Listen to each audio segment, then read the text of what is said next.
Guys, Paul here, back with another video. I hope you're all keeping well, especially the people in Victoria who are now currently in lockdown for the next 4 or 5 weeks. It's a tough time for Victorians and everyone that's based around in Australia. I feel you. In today's video, we're going to be discussing gear. The reason why we're talking about gear is because I've just pre-ordered the highly anticipated, talked about Sony A7s. So this isn't going to be a technical breakdown. There are far better YouTube channels out there that have done thorough jobs. This is more of like when you should be upgrading, the kind of criteria and the things you should be really thinking about when you're deciding to upgrade to a new piece of gear. And I'm just going to take you through it. Maybe you can learn something and just kind of follow along. This is going to be like a weird justification video for myself, just so I know I'm doing the right thing by purchasing this piece of gear.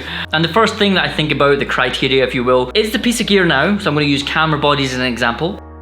Is this camera body now holding me back from shooting bigger and better things? Or is it hindering the way that I'm operating? This is something I really take into consideration when I'm really thinking about upgrading gear. So I'm not much of a gearhead, and that's mainly because I really don't think gear really matters. I think it's more about the creative, the photographer, the filmmaker behind the lens, and not the actual piece of gear itself. And that's something I've kind of held true and kind of stick toward throughout my entire creative career. Now, I don't know if you're aware, I actually shoot everything on the Sony A6500, which came out 4 years ago. It is an entry-level camera. So I've used this camera to build my entire career and portfolio, work with all types of clients, and that's kind of shooting music videos, product videos, portraits, landscapes. As far as my opinion goes, photo specs are amazing on this camera and the video specs are pretty decent. And you might be thinking, Paul, why have you never decided to use a professional body of one of the Sony lines? My honest opinion, the cameras that came out in the last like 3 or 4 years have only made like tiny little incremental updates. Nothing so large that I've wanted to just ditch my camera, buy a new one, because it's instantly going to make my quality of work even better. Is the Sony A6500 kind of holding me back from creating bigger and better things? It's kind of a yes and no. For stills, definitely not. For video, kinda yeah. So I don't know if you're aware, the video specs in the Sonys, and although can produce really good images, it's a bit outdated. This kind of brings me on to 1.2, is the camera body that I'm going to be upgrading now, so the Sony A7s, is that going to give me a much better image and upgrade the quality of my work? Is this camera body going to make my work that much better? And from what I can tell, Sony have kind of like hit it out of the park with this Sony A7 and just upgraded all the video specs. Everything you would want in a video camera, this is it. To the point where some of the bigger YouTubers are starting to just not even get their cinema line cameras and just get a couple of these bodies. So I think over the 5 years that I've waited, Sony have finally given us what we wanted and have completely beefed out this camera. Although it's not going to make me a better filmmaker by any means, it's going to give me a much more professional image, which is therefore going to lead to slightly better clients. So this brings me on to my second point. And can you actually afford this piece of gear? I know so many people that actually buy these bits of equipment, never use it, and then they end up in a worse financial situation. Being able to physically afford something and being actually able to afford things is two different things. You might technically have the right amount of money in the bank, but you might not be able to eat for the next month.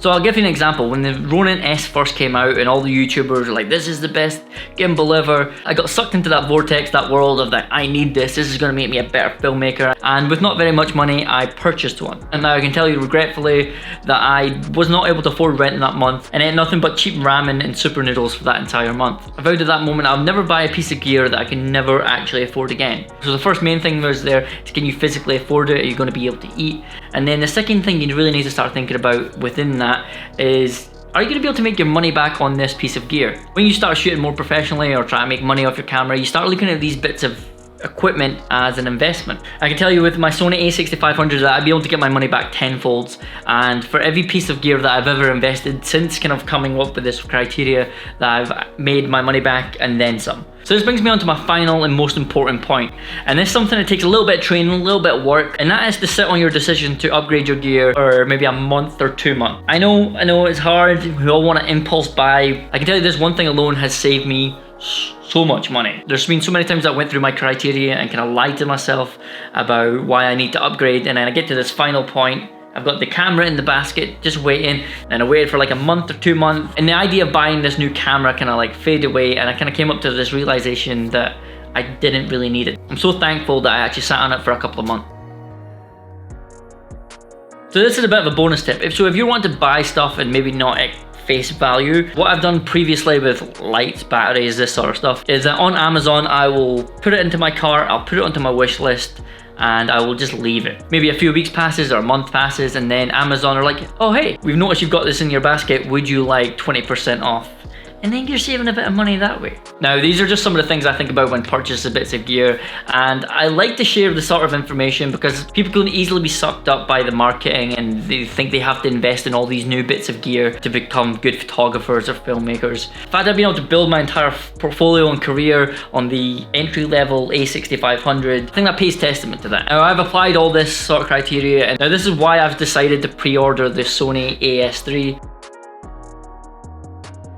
Now, if you've been following me for a while, you know I'm a photographer and videographer, but I'm mainly a photographer. And I'm not sure if you're aware, the Sony A7 is primarily a video camera. Well, basically what I'm scared of is the 12 megapixel sensor. Megapixels do count when it comes to photography, and that's kind of one of the reserves I've got about pre-ordering this camera, is the fact that it's not going to be able to hold up to being a stills camera, and that's kind of primarily what I shoot. Now, I'm saying all that, over the course of the last year, I've been more drawn towards the filmmaking, cinematography side of things, and that's kind of why this YouTube channel has kind of started back up, and some of the stuff have been like kind of B-roll related or more story orientated. Now, we're going to see if this camera is actually going to be hold up as a stills camera, and if not, I've got my trusty A6500 to keep being able to take stills. When that fails, I'm probably going to get one of the R ranges. Now that my fear is out of the way, let's wrap this video up. So thank you very much for following. I hope it taught you something. Hope it gives some food for thought next time you think about upgrading. We do chuck a lot of money at these camera companies, and it's better to be sure about what you're purchasing rather than just aimlessly spending your money. With that being said, guys, thank you very much for watching. Please consider liking, subscribing, commenting, and doing all those YouTube things. But until next time, guys, peace.